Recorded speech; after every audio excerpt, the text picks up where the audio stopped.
দক্ষিণ পূর্ব এশিয়ার একমাত্র পরমাণু বিদ্যুৎ কেন্দ্রটি দাঁড়িয়ে আছে ফিলিপাইনের বাতান শহরে, ম্যানিলা থেকে মাত্র ৪০ মাইল দূরে।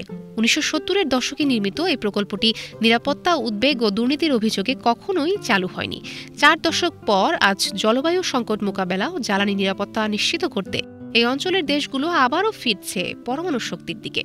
ফিলিপাইন, ইন্দোনেশিয়া, ভিয়েতনাম, থাইল্যান্ড থেকে মালয়েশিয়া সবাই চাইছে কয়লা ও গ্যাস নির্ভরতা কমিয়ে নবায়নযোগ্য শক্তির পাশাপাশি পরমাণুকে জ্বালানি মিশ্রণের অংশ করতে। দ্রুত বর্ধনশীল অর্থনীতিতে জ্বালানির চাহিদা মেটাতে পাশাপাশি জীবাশ্ম জ্বালানির বিকল্প খোঁজার তাগিদে তারা দেখছে পরমাণুর সম্ভাবনা। আন্তর্জাতিক শক্তি সংস্থা IEEA এর নির্বাহী পরিচালক ফেইথ বিয়র্লের ভাষ্য, বিশ্বজুড়ে পরমাণু শক্তিতে নতুন যুগের সংকেত মিলছে। ২০২৫ সালে পরমাণু থেকে উৎপাদিত বিদ্যুতের পরিমাণ রেকর্ড ছুঁতে পারে। বর্তমানে বিশ্বের মোট বিদ্যুতের ১০% আসে পরমাণু শক্তি থেকে, যা আফ্রিকার সমগ্র উৎপাদন ক্ষমতার চেয়েও বেশি। তবে IEA সতর্ক করেছে, গ্রিনহাউস গ্যাস নির্গমন শূন্যে আনতে হলে এই দশকেই নতুন পরমাণু প্রকল্পের গতি বাড়াতে হবে। দক্ষিণ পূর্ব এশিয়া ২০৩৫ সাল পর্যন্ত বৈশ্বিক জ্বালানির চাহিদা বৃদ্ধির ২৫% বহন করবে, যার বেশিরভাগই এখনও কয়লা ও গ্যাস নির্ভর। তাই ইন্দোনেশিয়া ২০টি, ভিয়েতনাম ও মালয়েশিয়া পরমাণু প্রকল্পের পরিকল্পনা নিয়েছে। ফিলিপাইনের বাতান প্ল্যান্ট চালু করতে দক্ষিণ কোরিয়ার একটি কোম্পানি সমীক্ষা চালাচ্ছে। থাইল্যান্ড, লাওস, কম্বোডিয়া ও মিয়ানমারও আগ্রহ দেখিয়েছে। কিন্তু চ্যালেঞ্জ কম নয়। একটি পরমাণু বিদ্যুৎ কেন্দ্র নির্মাণে বিলিয়ন ডলার বিনিয়োগ, দীর্ঘ সময় ও জটিল নিয়মকানুনের পাশাপাশি রয়েছে জনমনে ভয়।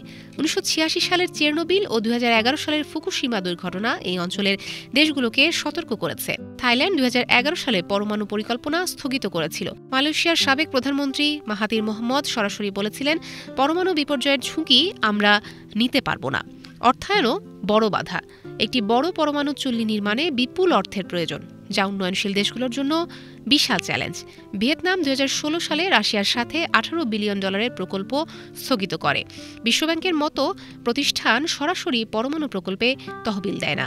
তাদের এক মুখপাত্র সম্প্রতি এপিকে বলেন, আমরা সদস্য দেশগুলোর সাথে আলোচনা করছি, কিন্তু পরমাণু তহবিলের বিষয়টি তাদের সিদ্ধান্তের উপর নির্ভরশীল।